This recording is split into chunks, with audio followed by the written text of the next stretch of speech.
Bonjour à toutes et à tous, bienvenue dans cette nouvelle vidéo, une vidéo qui, je sais d'avance, va vous plaire et va vous intéresser parce que c'est le genre de vidéo où je parle vraiment un petit peu du métier spécifiquement et je sais que les débutantes vous adorez ça et moi aussi à l'époque j'adorais me renseigner sur vraiment le rôle spécifique des auxiliaires de périculture, etc. Sauf qu'il n'y avait pas de vidéo YouTube à ce sujet, donc en fait vu que j'ai été frustrée qu'il n'y ait pas beaucoup de contenu, ben voilà, j'en fais pour vous.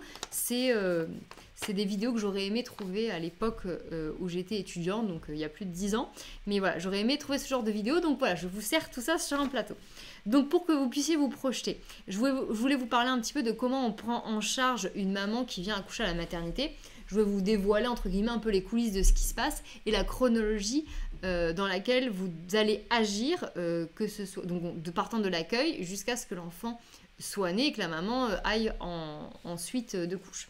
Donc la première chose à faire, c'est donc l'accueil. À l'hôpital, vous allez accueillir les mamans qui arrivent avec leur mari, leur compagnon, leur compagne, leur mère, ça dépend. Il y en a qui viennent accoucher avec le papa, il y en a avec le coparent, il y en a qui viennent avec leur mère ou il y en a qui viennent seuls. Enfin, vous allez prendre en gros en charge la maman et son accompagnant et veiller bien entendu sur la maman et le bébé plus, mais il faut aussi quand même prêter attention à la personne qui accompagne parce que cette personne va aussi soutenir la maman quand il n'y a personne dans la chambre. Donc c'est important de lui donner également un rôle. Donc l'accueil, je le précise, même si pour moi ça va de soi, mais c'est peut-être pas logique pour tout le monde. Donc on accueille de façon chaleureusement, on a le sourire, peu importe l'heure à laquelle vous allez être amené à accueillir quelqu'un, voilà, que ce soit la nuit, le jour, fatigué ou pas fatigué, le sourire et voilà, pourquoi vous êtes venue madame, je vous écoute.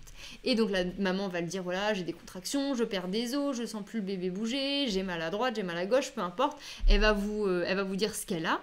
Donc vous allez l'écouter, vous allez évaluer rapidement l'urgence entre guillemets de la situation et vous allez prévenir vos collègues, donc sage-femme ou puéricultrice.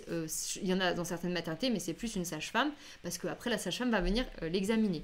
Donc vous allez l'accueillir, juste entendre l'information pour laquelle elle vient, prévenir immédiatement la sage-femme, que ce soit un motif bénin ou grave, vous allez prévenir la sage-femme parce que c'est elle qui va estimer si la dame va accoucher tout de suite ou pas tout de suite. Là, on va imaginer dans cette vidéo-là que c'est pour un accouchement que la maman vient. Donc ensuite, vous donc, remplissez son dossier administratif. Elle a souvent aussi un dossier déjà à l'hôpital parce que c'est son hôpital de secteur. Vous allez lui mettre un bracelet à elle et si elle n'a pas fait à l'administration, mais des fois les auxiliaires font aussi des tâches administratives.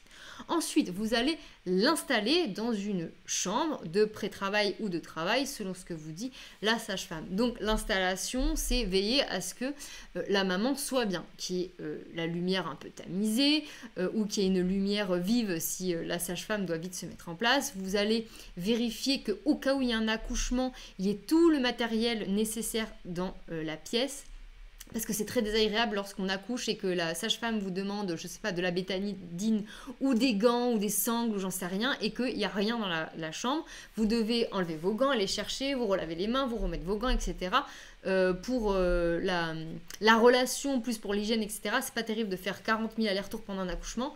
Donc vous vérifiez qu'il y ait tout le matériel pour vous, pour le bébé, pour la sage-femme dans la salle d'accouchement. Ensuite, vous allez expliquer à la maman comment va se dérouler le séjour, surtout si c'est une primipare, donc c'est la première fois qu'elle accouche. Des fois, il y a des mamans, on les installe, ils disent ah, mais c'est ici que je vais accoucher parce qu'elles s'imaginent peut-être une autre salle, etc. Souvent, c'est dans la salle en fait où on les accueille qu'elles accouchent. Donc oui, vous allez rester ici, madame. On va se mettre là avec la sage-femme. Le bébé va être accueilli là. S'il y a un problème, s'il n'arrive pas à respirer, on va l'aspirer là. Sinon, on va vous le mettre en peau à peau avec le petit bonnet, etc. Papa, vous pouvez vous mettre de ce côté, etc. Vous expliquez tout. Pour qu'en fait vous puissiez la rassurer et anticiper ce qui va se passer. Moins la maman va être dans l'inconnu, plus elle va être rassurée, plus elle va être détendue et plus elle va arriver à se connecter avec son accouchement. Il faut que vous établissiez vraiment un climat de confiance. Présentez-vous, dites votre prénom, dites que vous êtes l'auxiliaire de puériculture, que vous êtes là pour veiller sur elle et veiller sur le bébé, demandez-lui comment s'est passée sa grossesse, demandez-lui si elle a prévu d'allaiter, demandez-lui si elle a choisi le prénom, etc. Essayez d'établir un lien et faites participer la personne qui est avec la maman. Ensuite, préparez également les affaires du bébé. Donc là, c'est les affaires que la famille aura ramenées dans la valise de maternité. Pyjama, bonnet, body, couche, tout ce qu'il faut pour un bébé, la gigoteuse, etc. Vous préparez tout ça également à l'avance, comme ça. Je suis désolée, la caméra coupe un petit peu, j'espère que ça va se rétablir. Ça a l'air d'aller. Je suis désolée de ce petit incident technique, j'espère que ça va s'arrêter. Quand le bébé est là, on n'a pas envie de chercher les affaires dans la valise, on a envie de se consacrer vraiment à lui. Ensuite, qu'est-ce que j'ai écrit? Ensuite, pendant ce temps où la maman est dans son travail, etc., vous allez venir la voir de temps en temps, répondre aux sonnettes, etc. Veiller à son confort, veiller à, si elle a besoin de quelque chose, être là. N'hésitez pas également à expliquer à l'accompagnant son rôle, où est le café, comment aider la maman, etc. Investissez-le également. Ensuite, en attendant que le bébé sorte, vous allez donc répondre aux diverses demandes de la maman. Vous allez aussi vous mettre en accord avec la sage-femme sur des petits trucs techniques si besoin selon la situation. Ensuite, pendant l'accouchement, vous allez être plutôt au niveau de la tête en soutien à la maman, mais toujours un œil sur si la sage-femme a besoin de quelque chose. Ensuite, une fois que le bébé sort, vous devez regarder l'heure de naissance et éteindre le monitoring et rester toujours en alerte si la sage-femme a besoin de quelque chose, et également sur l'état du bébé. Le bébé, quand il sort, s'il respire bien, tout de suite vous le prenez, vous le mettez en peau à peau sur la maman. S'il a un petit peu du mal à respirer sans avoir besoin d'aspiration, vous le frottez avec un linge, voilà, pour le faire démarrer, pour le faire stimuler. Et après, s'il a besoin d'aspiration, vous le mettrez sur la table d'aspiration. La sage-femme s'en occupera. Où j'en suis? J'en suis là. Alors après on va partir du coup, donc le bébé est là, maintenant le focus c'est sur le bébé, la sage-femme elle va être focus sur la maman mais vous allez l'aider sur certaines choses et vous allez être aussi focus sur le bébé. Donc la priorité là c'est que le bébé ne se refroidisse pas parce que c'est le moment où il a plus de mal à se réchauffer, il passe d'un endroit, un environnement à 37 degrés constant, etc. Là il faut qu'il se régule par lui-même, donc là il faut veiller à ce qu'il ne fasse pas d'hypothermie. Donc le mieux c'est de le mettre en pot à pot. Bien entendu, ça vous en aurez parlé avant la maman. On va pas expliquer tous les bienfaits du pot à pot pendant que la maman, elle est là, les jambes écartées, elle a les douleurs, elle est stressée, elle pleure, etc. On va pas lui faire un cours sur les bénéfices du pot à pot. Là, il va falloir déjà... Voilà, c'est pour ça qu'il faut anticiper les choses. Donc, vous le mettez en pot à pot, donc directement sur la poitrine de la maman avec un bonnet, parce que les bébés perdent le plus de température par les extrémités, dont le crâne qui est la partie la plus grosse chez eux. Donc vous mettez le petit bonnet sur maman, une couverture derrière. Si vous pouvez le laisser le plus de temps possible comme ça, c'est le mieux. Vous pouvez lui mettre également une petite couche. Entre-temps, bien entendu, avant, la sage-femme aura coupé le cordon et vous aurez fait le soin du cordon. Et là, vous laissez bébé pendant 2 heures. Le bébé, naturellement, normalement, il va se hisser, il va chercher à téter tout seul. Si la maman veut allaiter, c'est le moment de l'aider. Ou alors, si elle veut faire juste la tétée d'accueil, c'est le moment de l'accompagner également. Ensuite, vous allez préparer également le bracelet de naissance de ce petit bout. Et on va voir donc l'alimentation, soit le sein, soit le biberon, avec des doses adaptées au fait qu'ils viennent à peine de naître. Ensuite, au bout de 2 heures, si tout va bien, pensez également à répondre aux questions de la maman, mais il faut la laisser aussi un petit peu atterrir et se retrouver dans le cocon avec le papa. Il ne faut pas être trop invasif, c'est important qu'ils se retrouvent dans ce moment de communion qui est sacré. Ce moment-là, ils l'auront qu'une fois, donc il faut les laisser tranquilles et être là que s'ils ont besoin. Il ne faut pas tout le temps intervenir. Voilà, c'est un petit peu à la demande. Si vous voyez qu'il y a des gens très anxieux, accompagnez-les. Si vous voyez qu'il y a des gens qui sont plus détendus et qui ont envie d'être seuls, respectez également ça.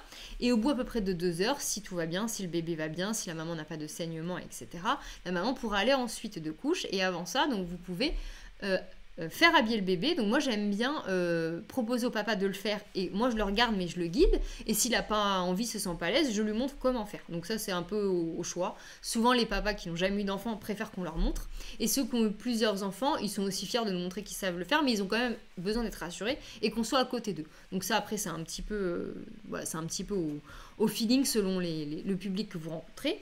Donc avant de l'habiller, il faudra le peser, lui faire des petits soins, etc. Et ensuite vous l'habillez et vous le mettez dans un petit landau tout mignon. Et voilà, donc ça sera la mission sera terminée là en salle de naissance. Et après tout ça, bien entendu, vous faites les transmissions sur le dossier qui va suivre la maman en suite de couche, où l'équipe de suite de couche arrivera, ouvrira le dossier et verra tout ce qui s'est passé avec le bébé, la température qu'il avait, s'il a tété, à quelle heure, s'il a eu une selle, s'il a fait pipi, etc. Tout sera écrit, vous avez fait le soin du cordon, le pot à pot. Voilà, tout ça, ça va être écrit dans le dossier. Le premier dossier de ce qui s'est passé dans les premières minutes et heures de sa petite vie. Et après, il va aller en suite de couche et les auxiliaires de suite de couche vont prendre le relais.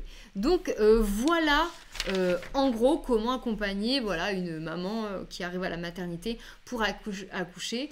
Je vous suggère pour le bien de tout le monde de toujours être, même si des fois c'est difficile et que vous êtes fatigué, souriante, chaleureuse, disponible. Vous allez clairement marquer la vie de couple, de maman, de parents. Et quand le début de la vie pour un bébé, pour une famille qui se sent bien accueillie à l'hôpital, en maternité, se passe bien, souvent ça met la suite sur une bonne note. Quand ça se passe pas bien, que les mamans se sentent pas écoutées, que les mamans se sentent délaissées, etc., ça fait pas commencer la maternité sous une bonne note. C'est un moment très très angoissant, stressant, c'est de l'inconnu pour toutes les femmes qui passent par là. Et c'est vrai que même si on reste des adultes, on se sent un petit peu vulnérable dans ces moments-là et on a quand même besoin de personnes compréhensives. Voilà, là c'est un moment particulier de la vie. On ressent des choses particulières, hein. On n'est pas à la poste pour poster une lettre, hein. C'est quelque chose qui est vraiment... Là, c'est vraiment quelque chose de très humain. Donc, faites très attention à l'attitude que vous avez avec les parents parce qu'ils s'en souviennent toute leur vie. Et pour le bien-être de ces petits êtres qui viennent d'arriver, je vous conseille toujours également de souhaiter la bienvenue aux enfants qui arrivent parmi nous. Ils arrivent, bienvenue, je sais pas, qui s'appelle Pierre, Paul ou Jacques. Bienvenue Pierre, bienvenue Paul, voilà. Vous vous adressez à l'enfant, vous félicitez toujours les parents, vous leur dites que leur enfant, il est magnifique, parce que de toute façon, il sera toujours magnifique. Il est magnifique votre enfant, bravo madame, vous avez été exceptionnel, bravo monsieur, félicitations. Nous sommes là pour vous aider, félicitez les parents. Regardez l'enfant, souhaitez-lui la bienvenue. C'est un travail humain et si nous on ne fait pas ça, personne ne le fera. C'est très important que les parents se sentent soutenus et une équipe qui soit là médicalement, mais aussi dans l'émotion pour eux. C'est important pour la suite. Ça met les mamans dans un bain beaucoup plus bénéfique pour après éviter notamment... le baby blues, le burn-out, ou l'épuisement, ou bien l'anxiété maternelle, etc. D'avoir une équipe qui nous valorise, ça nous fait commencer sur de bonnes notes. Ça ne prévient pas tout, mais ça aide énormément. Donc j'espère que cette vidéo vous aura aidé. Si vous voulez devenir auxiliaire de puériculture, sachez que nous pouvons vous aider à cela. Toutes les informations sont sur notre site futurap.fr, rubrique nos formations. J'espère que cette vidéo vous aura plu et je vous dis à bientôt pour une prochaine vidéo. Au revoir.